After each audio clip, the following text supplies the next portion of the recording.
Welcome back to part 2. Exploration. The game featured a combination of free exploration and the level format. There are two modes, look and move. In move mode, all you have to do is press a direction button to guide the character. In look, you have TP points. TP points are earned in battle, making it very important to get a good rank whenever possible. You'll need these points to get everything from building your relationships to opening treasures and to explore other areas. Often these red TP areas will lead to quick time events, especially treasure chests. You'll probably trigger a trap in about 80% of them. All the traps are random, and as you play through, these quick time events get harder and harder. The worst quick time event would be the one where you have to skip a rock across a pond, entering buttons as you go along. However, you have to do this 50 times. You can't fail, not once. What do you get at the end? Your rock hits an undead and you get a bunch of points. That's it. The key to hell was a lot easier to get than this. So if you happen to come across this quest, try it once. If you fail, don't bother starting over. It's not worth it. This type of exploration is really, you either love it or hate it. On one hand, you don't have any backtracking, but at the same time, you can't do so if you need to. You may run out of TP and will be forced to skip chests or interesting items due to running out of enemies and are forced to move on to the next section. Here's another problem. The RPG itself only features one village, Alendia. You don't get to go to Asgard to interact with the gods and angels. Instead, here's the pattern. Gate to Riviera, Alendia. Dungeon 1, Alendia. Dungeon 2, Alendia. And so on till the end. You visit Alendia about 6 times. Alendia is cool the first time you visit, but after that it gets a little repetitive. Especially when nobody moves around. Everyone just stands in one spot, and regardless if they're in a house or outside, a mysterious wind is always blowing. Presentation.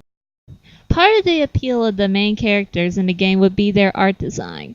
Everyone has a distinct look that reflects their personalities, but they aren't so over the top. In fact, when the game was ported from the Wonderswan Color, despite being only 2 years old, they still added and redid a lot of the art style to a more cuter, cleaner, and more dynamic look. The main characters show different animation determining what weapon they have. While the specials aren't really that cool to look at, they do have their own set of frames. Backgrounds are detailed, although they didn't really change a lot of areas. Expect to see some areas where it has the same scenery over and over. Alendia is very vibrant and quite pleasant in contrast to the dark dungeons and castles you visit. There was one dungeon where it was flooding. Take too many turns and soon you won't have access to areas. The game does feature voice work for special attacks. It's really clean and limited, but this is a good thing. The voice actors they chose aren't the best. They don't show it till the ending when they have to say a whole phrase. In fact, I think one of them mispronounces Ein's name in it. Replay value. You will not be able to get everything the first time through. There are many areas where determining how you answer will either give you one thing or the other.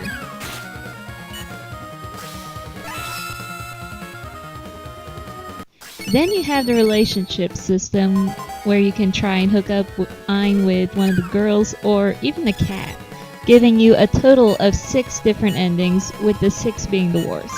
Throughout the game, there are items out there that will unlock bonus content such as CG scenes, the face collection, or even an extra chapter, although it's not all that great considering you only fight one monster and leave.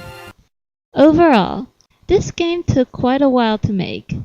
It's mainly because I didn't realize how repetitive the game looked, but thanks to an engaging field to explore, some really humorous twists and situations, and an interesting main cast, I really didn't even notice. While there were a lot of things to unlock and different things to try out in the game, I can't see the average gamer playing this no more than once. Due to it being over 30 hours long. Another thing to note is that while traditionally Atlas games have very small print runs, this one was easier to find at between $10 to $15.